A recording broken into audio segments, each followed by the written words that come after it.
予科練、海軍飛行予科練習生の略で、当時多くの少年が海軍のパイロットを夢見て志願していた。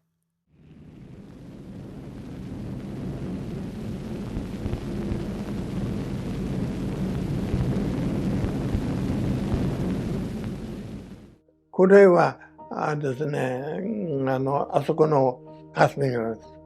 あれこそが7つボタンなんですよ。8日連ですね。私も実は受けてるんですよ。だけどやっぱり適正で落とされましたね。パイロットですからね、相当の適正が必要だったんですね。まず、ある程度頭が良くないと、一人で乗ることが多いでしょう。操縦なのにみんなやらなきゃなんですからね。そういう意味では、かなり適正を求められましたね。適正って何かというと、例えば、右手と左手、同じぐらいに使えないといけない。当然。なぜかというと、車の運転みたいにね、手を片っぽ離しても、上からしたら両手を離してもいいっていうものじゃないですから。だからそういう意味では、あらゆるものを使えるようにということと、それからある程度パイロットは通信もできなくないということで、かなり広い範囲の適性を要求されたということだと思いますね。しかも、海軍の場合は飛行場に降りるんじゃないですもの。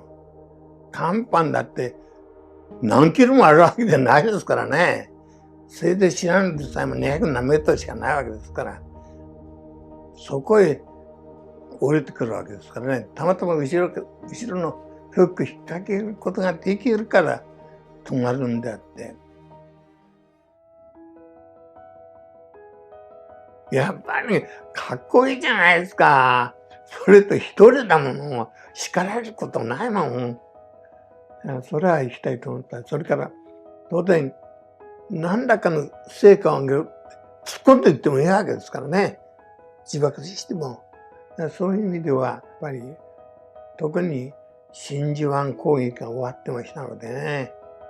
みんなやっぱりパイロットは行きたいっていう思いが強かったですね。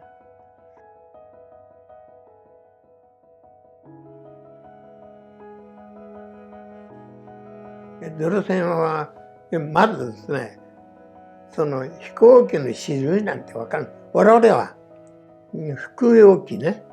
服用機しか知らないですもの。で、初めて、あれですね、海外に入って、横須賀の海兵団に入るの。その時初めて推定、4月の推定見たり、しましたね。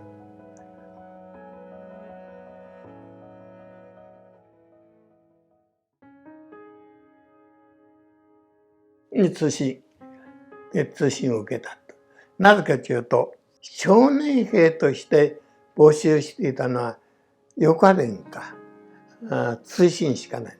通信を若い時からやらないといけないから、私は入ったのが14歳8ヶ月頃ですからね。で、そういう若い時は初めてトンツを覚えるのが大変なんですよ。トンツ全部覚えなくちゃいかんですからね。それをまず覚えて、聞くことを覚えて、やがて打つことを覚えてということをやりますので、若くないとあれは覚えることできないですよ。ただし一回覚えたものってのは自転車に乗ると同じように絶対忘れないですね。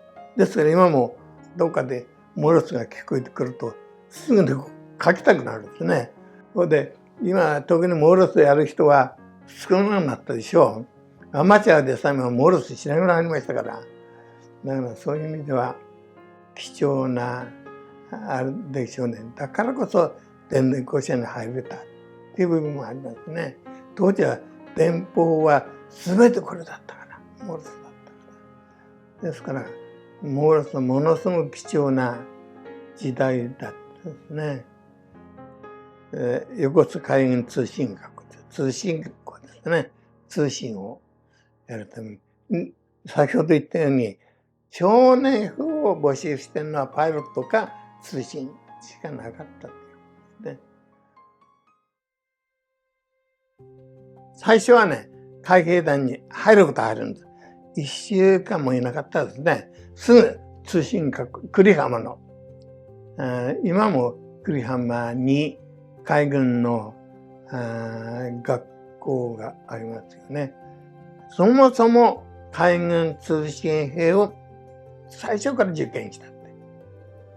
だけど海軍は必ず一度は海兵団に入るわけです。そこで初めて自分に、所属のナンバーが振られるんです。もう一人一人に陸も海軍もそうだと思いますが、ナンバーが振られるんですね。で、例えば私は横須賀ですから、横、志願の死で横、死水、水というのは水平の水。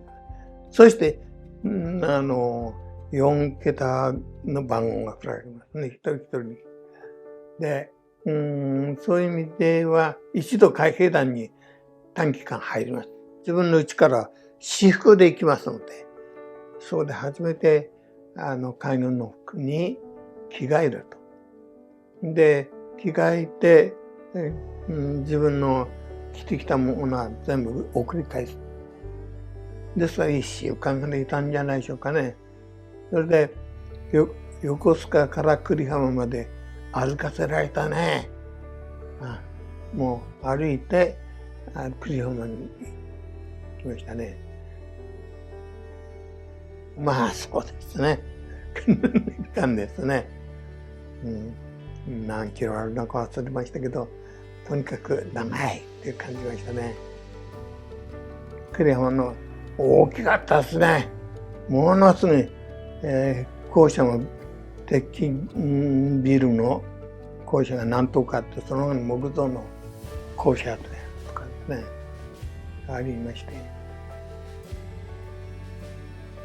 日傘は前から横須賀にありましたからね。とにかくもう動かないので陸地のところにありましたよね。久里浜には何もなかったですね。上陸記念碑があっただけでビルの。はい、蜂の巣って言うと、そこへ入るんですよ。ブーンって言って。で、年配のがいるんですよ。意地悪なのが。